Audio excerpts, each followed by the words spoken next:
If you have diabetes, your body does not use or store sugar properly.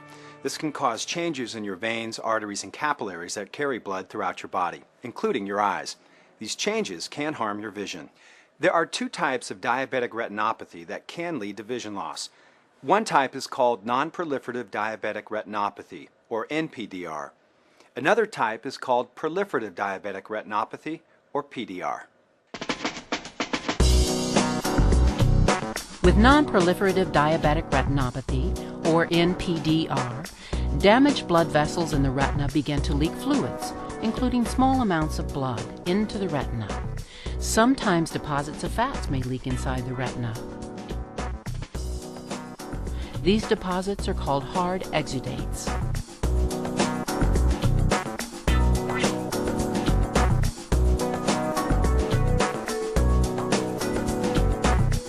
With macular edema, fluid leaking from the retina's blood vessels can cause the macula to swell or thicken. Because the macula is responsible for our central or pinpoint vision, macular edema interferes with clear vision. Macular ischemia occurs when small blood vessels close. In this case, your macula is affected because it no longer receives enough blood to work properly. During an eye exam, your ophthalmologist will dilate your pupils and examine your retina. Because certain conditions with NPDR, such as macular edema and macular ischemia, occur inside the layers of retina tissue, it may be recommended that you have a test called fluorescein angiography, or another called optical coherence tomography, known as OCT. These diagnostic procedures allow your ophthalmologist to see blood vessels within the retina. With PDR, many blood vessels in the retina close, preventing adequate blood flow to the retina.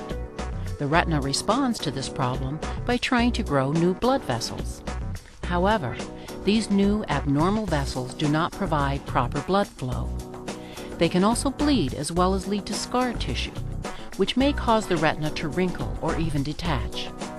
If similar vessels grow abnormally in the front of the eye, they can block the drainage channels of the eye and cause high pressure and possibly glaucoma. Both your central and side vision can be affected by PDR. Laser surgery is often used to reduce swelling of the macula. It's usually performed in an office setting. Here's how it works. For macular edema, the laser is focused on the retina outside the center of the macula. The laser is not applied directly to the center of the macula, since this would reduce central vision. The main goal of treatment is to prevent more vision loss by sealing off leaking blood vessels that interfere with the proper function of the macula. Treatment for PDR is often done with laser, and it is called PRP, or panretinal photocoagulation. It is also known as scatter photocoagulation. The treatment is usually performed in an office setting. For comfort during the procedure, an anesthetic is applied to the eye. The laser is applied to the peripheral retina, avoiding the central macula. This causes the blood vessels to shrink and often prevents them from growing again in the future. It also decreases the chances of the blood vessels bleeding into the vitreous or causing a retinal detachment.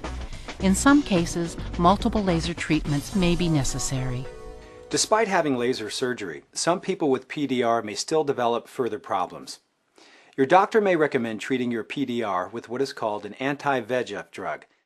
Anti-VEGF drugs target a specific chemical in your eye.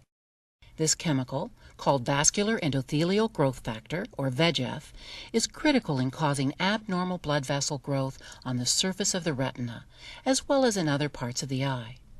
Several drugs have been developed that can block the trouble-causing VEGF. An anti-VEGF drug can help reduce the growth of abnormal blood vessels, which helps to prevent bleeding, scar tissue, and other problems that can cause vision loss. It is possible to have a considerable amount of neovascularization and still have good vision for some time. That means that neovascularization may not be caught early enough and serious problems can occur. For instance, the abnormal blood vessels can bleed into the vitreous, the clear gel in the middle of the eye. This bleeding, called a vitreous hemorrhage, can prevent light rays from reaching the retina.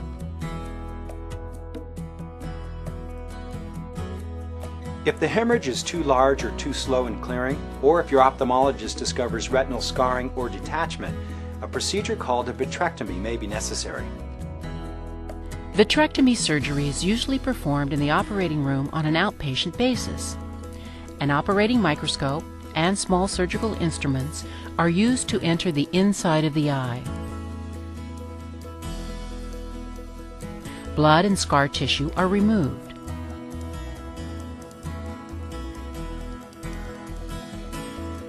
At the same time, a laser may be used to prevent further bleeding and abnormal blood vessel growth. Most people with diabetes can retain useful vision. It's important to remember that you can significantly lower your risk of vision loss by maintaining strict control of your blood sugar and any medical conditions. You must also know that diabetic retinopathy can still occur even if your blood sugar is controlled. That means that you should see your ophthalmologist at least once a year, or more frequently, as recommended by your eye doctor, even if you're not having any visual symptoms. Also, if you have any changes in your vision, you should call your ophthalmologist right away. To find out more about diabetic retinopathy and how to maintain your vision, talk with your ophthalmologist.